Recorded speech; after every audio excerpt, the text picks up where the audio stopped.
kaeling rumingkang di bumi alam namun kasasalam teh nafsu nu mata kaduhu badan anu katon Tuhan.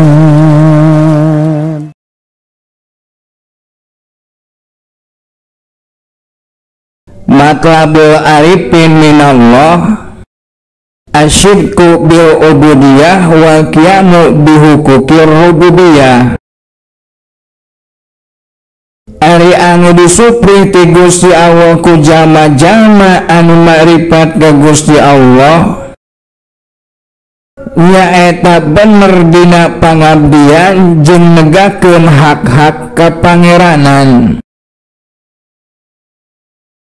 Jadi lamun Gusti Allah mukakeun lawang doa ka jama anu makrifat mangka anu didohosna ka Gusti Allah teh lain papaes dunya seperti ya Allah minta Fortuner atawa ya Allah minta awewe gelis atawa ya Allah minta jadi kades atawa ya Allah minta terkenal jeung sajabana. Lain eta jang anu disuplai ku jama anu makrifat ka Gusti Allah nalika Gusti Allah mukakeun ka manehna lawang doa. Kerjana anu makrifat mah eta mah nu kitu mah lain perkara anu pokok, lain kebutuhan anu mendesak, lain kebutuhan anu mendasar keur maranehna. Ari anu pokok, anu mendesak, anu mendasar ke jama-jama anu makrifat ka Gusti Allah mah di mana dibukakeun lawang doa teh di antarana anu didohosna teh nyaeta ngadohos supaya jadi hamba Allah. Nyaeta jama anu bener-bener ngabdi ka Gusti Allah. Ku istilah bahasa Arab disebut Abdullah Haqqo, nyaeta hamba Allah anu hakiki, hamba Allah anu sajati, anu otentik, anu tulen, anu asli, anu murni, anu teu kacampuran ku hamba-hamba anu sejena. Nyata anu lain hamba kahayang, anu lain hamba perempuan, anu lain hamba harta, anu lain hamba jabatan, anu lain hamba popularitas jeung sajabana. Urang mah pangkadang-kadang aya kalana tanpa disadari kahambaan urang ka Gusti Allah teh kacampuran jeung kahambaan anu sejenna heueuh.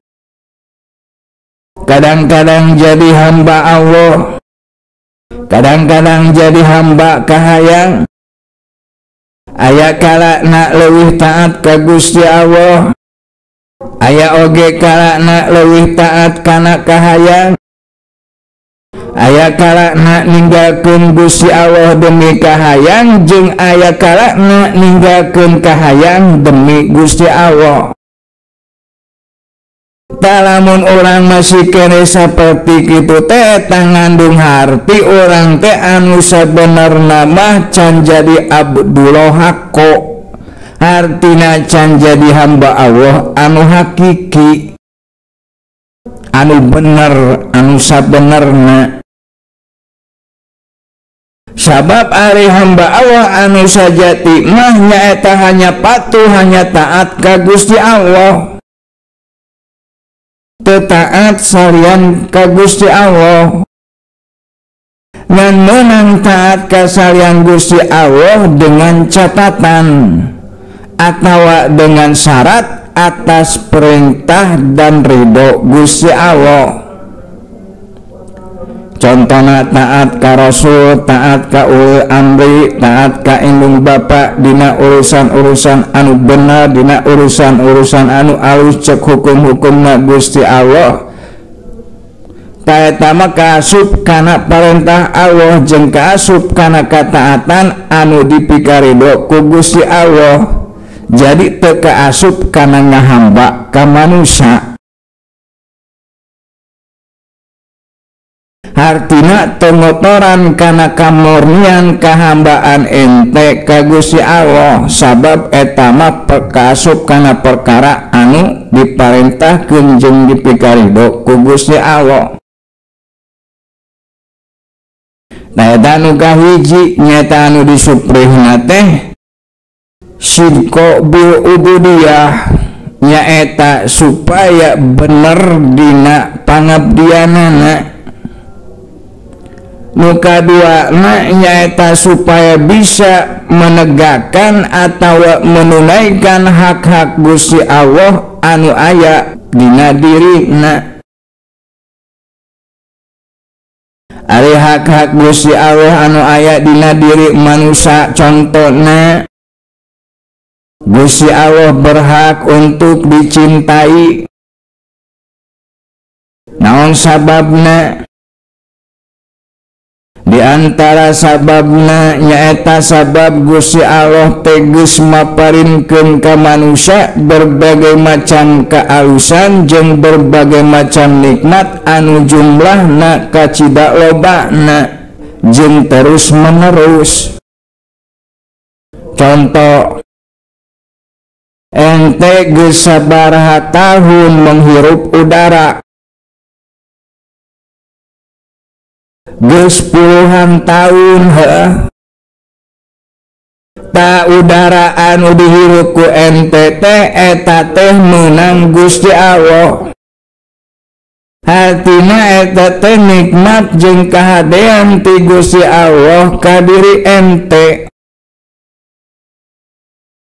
Contona deui geus sabaraha taun ente bisa ningali, bisa ngadenge, bisa ngangse, bisa ngarasa, bisa nyarita, bisa lempang, bisa komepang jeung sajabana. Ta eta sadayana teh nikmat jeung kahadean ti Gusti Allah ka diri ente. Heuh. Lamun diitung-itung mah nikmat jeung kahadean ti Gusti Allah ka diri ente teh ti zaman baheula nepi ka zaman ayeuna geus teu kaitung lobana, geus teu kaitung jumlahna. Heuh. Teu aya nu panglobana mere nikmat jeung mere kahadean ka diri ente iwal ti Gusti Allah. Ku sabab gitu Gusti Allah teh leuwih berhak dipika cinta ku ente salaku manusia daripada nu sejenna. Jadi lamun ente mika cinta ke Gusti Allah, ta eta ngaranna ente teh geus menunaikan atawa geus menegakkan salah satu tina hakna Gusti Allah. Contohna deui Gusti Allah berhak dipikaera ku manusia. Naon sababna Gusti Allah make berhak dipikaera ku manusia? Sabab sakabeh manusia setiap detik maranehna aya dina pangawasanana Gusti Allah. Iraha wae di mana wae, rek dinu sepi, rek dinu rame, rek dorang, rek puting, rek dinu caang, rek dinu poek, ente teh teu leupas tina pangawasanana Gusti Allah. Ente teh selalu diawasi ku Gusti Allah. Mata Gusti Allah leuwih berhak dipikaera ku ente daripada jelema atawa masyarakat. Ayeuna ente tidak mau berbuat senonoh di depan umum, di antaranya nyaeta sabab ente era loba jelema padahal jelema mah tidak selalu dan tidak selamanya melihat dan mengawasi ka diri ente. Ari hayang luput tina pengawasan manusia atau masyarakat mah ente tinggal neangan tempat anu sepi, tinggal neangan tempat anu nyingkur, mangka ente teh bisa salamet, bisa menghindar tina pengawasanana jelema. Tapi tina pengawasan Gusti Allah mah 1 kali 24 jam ente teh moal bisa ngahindar, moal bisa ngahindar tina pengawasanana Gusti Allah. Dinu sepi aya pengawasan Gusti Allah, dinu poek aya pengawasan Gusti Allah, teu bisa ngahindar. Tapi naha leuwih era ku jelema, leuwih era ku masyarakat daripada ku Gusti Allah. Talamun era ku jelema jeung teu era ku Gusti Allah, hartina ente teh can menunaikan hak Gusti Allah. Gitu. Contohna deui Gusti Allah berhak dipuji, Gusti Allah berhak diagungkeun, Gusti Allah berhak disyukuri, Gusti Allah berhak ditaati jeung sajabana. Ta eta sabagian tina perkara anu jadi hak-hakna Gusti Allah anu aya dina diri ente salaku manusia. Ta eta 2 perkara teh nyaeta jadi hamba Allah anu sabenerna jeung bisa menunaikan hak-hak Gusti Allah. Kerjama anu ma'rifat mah eta teh kaasup kana perkara anu pokok, kana perkara anu mendasar. Hartina teu disebut ma'rifat ka Gusti Allah atawa teu sampurna ma'rifatna ka Gusti Allah lamun teu jadi hamba Allah anu sabenerna jeung teu menunaikan hak-hakna Gusti Allah. Mata lamun datang mangsana dibukakeun ka diri ente lawang doa, mangka nu pangheulana dideuheus ka Gusti Allah teh nyaeta anu pokok heula jang. Di antarana nyaeta saperti ngadeuheus supaya ente bisa ngabdi ka Gusti Allah kalawan pangabdian anu sabener-benerna jeung bisa negakeun hak-hak Gusti Allah. Lintang ti eta dina bab ngadua atawa munajat, sabagian deui nu kaasup kana munajat anu alus nyaeta khairu ma tatlubuhu minhu ma huwa talibuhu minka. Saalus-alusna perkara anu dituntut ti Gusti Allah ku ente nyaeta perkara anu dituntut ku Gusti Allah ka diri ente. Hartina ngadeuheus ka Gusti Allah naon anu aya parentahna ti Gusti Allah. Contoh misalna ente ngadeuheus minta beunghar, ta perkara beunghar mah eueuh parentahna ti Gusti Allah. Lain salah tapi eueuh parentahna. Hartina nyupri perkara anu eueuh parentahna lamun dibandingkeun jeung nyupri perkara anu aya parentahna mangka leuwih alus nyupri perkara anu aya parentahna. Ari nyupri perkara anu aya parentahna teh contona misalna ente ngadeuheus minta pangampura, minta pangampunan ka Gusti Allah.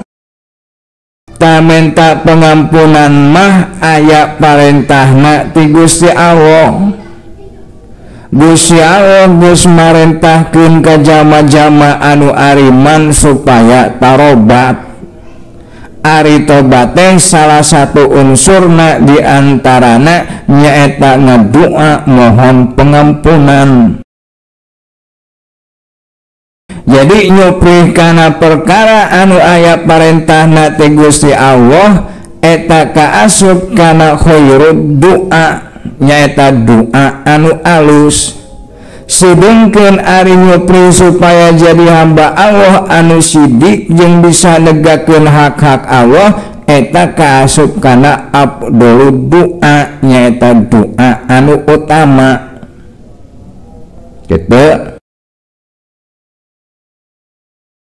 Tuluy asidku fil ubudiyah alamina ikhlas fil ibadah.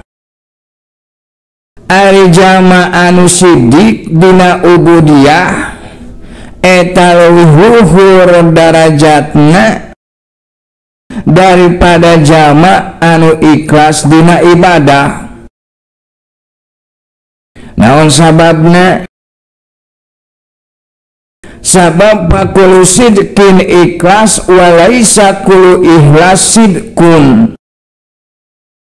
Setiap jalma anu sidik geus tangtu ikhlas, tapi setiap jalma anu ikhlas can tangtu sidik. Bener teh? Contoh, cek ulama ikhlas teh bertingkat-tingkat. Tingkatan paling rendah tina ikhlas nyaeta ente migawe amal ibadah karena sieun ka neraka atawa karena hayang ka sorga. Tah cek sebagian ulama eta teh geus kaasup ikhlas. Nyaeta ikhlasna ikhlas tingkatan pangrendahna, nyaeta ikhlasna jalma-jalma awam. Jadi jalma anu ibadah kana surga atawa karena neraka bisa disebut ikhlas. Tapi lamun dina bab pangabdian teu bisa disebut sidik anu kitu teh. Teu bisa disebut pangabdian anu bener, teu bisa disebut pangabdian anu sampurna. Naon sababna? Sabab ari jalma anu beramal ibadah karena sieun ka neraka atawa karena hayang ka sorga, tadi dinya masih keneh aya bagian tina nafsu. Didinya masih kena aya kepentingan ego pribadina sorangan. Ari anu sidik dina ibadah, ari anu sidik dina pangabdian mah nyaeta jalma anu dina migawe amal ibadahna geus eueuh bagian tina nafsu, geus eueuh kepentingan pribadi, geus pemikiran sorga jeung neraka. Artina manehna migawe amal ibadah teh bukan untuk kepentingan nafsuna, tapi semata-mata untuk menunaikan hak Gusti Allah. Wa innama sodaqo bil ubudiyah maya maluntisalan li amrih au ibtigo'a mardotillah au hubban lillahi ta'ala au ta'diman li jalalih.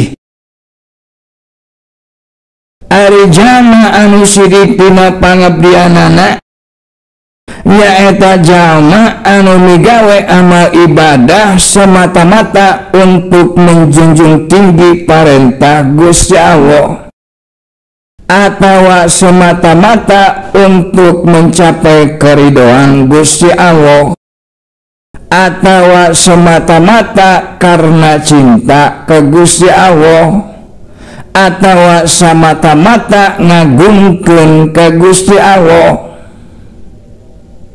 Ta eta anu sijik dina ibadahna, beda jeung nu ikhlas, khususna nu ikhlas di kalangan jama-jama awam. Sakumaha anu parantos didawuhkeun Gusti Allah ka Kangjeng Nabi Daud alaihi salam, anna awaddal awida ilayya man abada li ghairihi nawal walakin liyutiya rububiyata haqqoha. Dawuhan Gusti Allah ka Kangjeng Nabi Daud alaihi salatu wassalam, kekasihku yang paling aku kasihi adalah orang yang beribadah kepadaku bukan untuk meminta upah, tapi orang yang beribadah kepadaku semata-mata untuk menunaikan hak ketuhanan yang ada padaku. Taeta gambaran tina jama anu bener-bener ngabdi ka Gusti Allah, anu disebut sidku bil ubudiyah. Puncakna digambarkeun dina perjalananana Kangjeng Nabi Isa alaihi salam.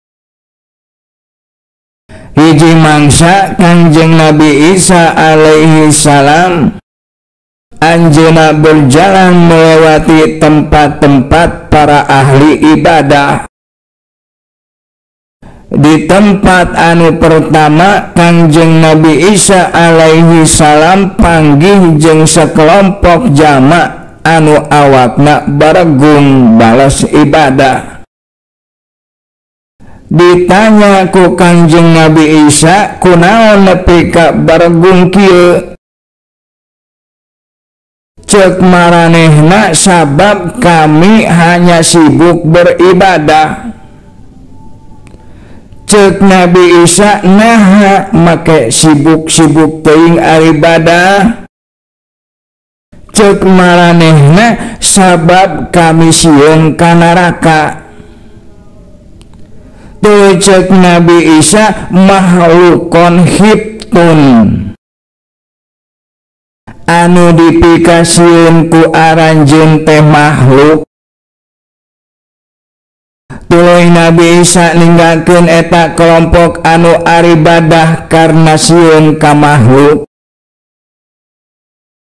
Tuluy di tempat nu kadua Nabi Isa panggih jeung sakelompok jama anu sarua baregungna jeung nu tadi. Tuluy ditanya ku Nabi Isa, kunaon aribadah wae nepi ka baregung kieu?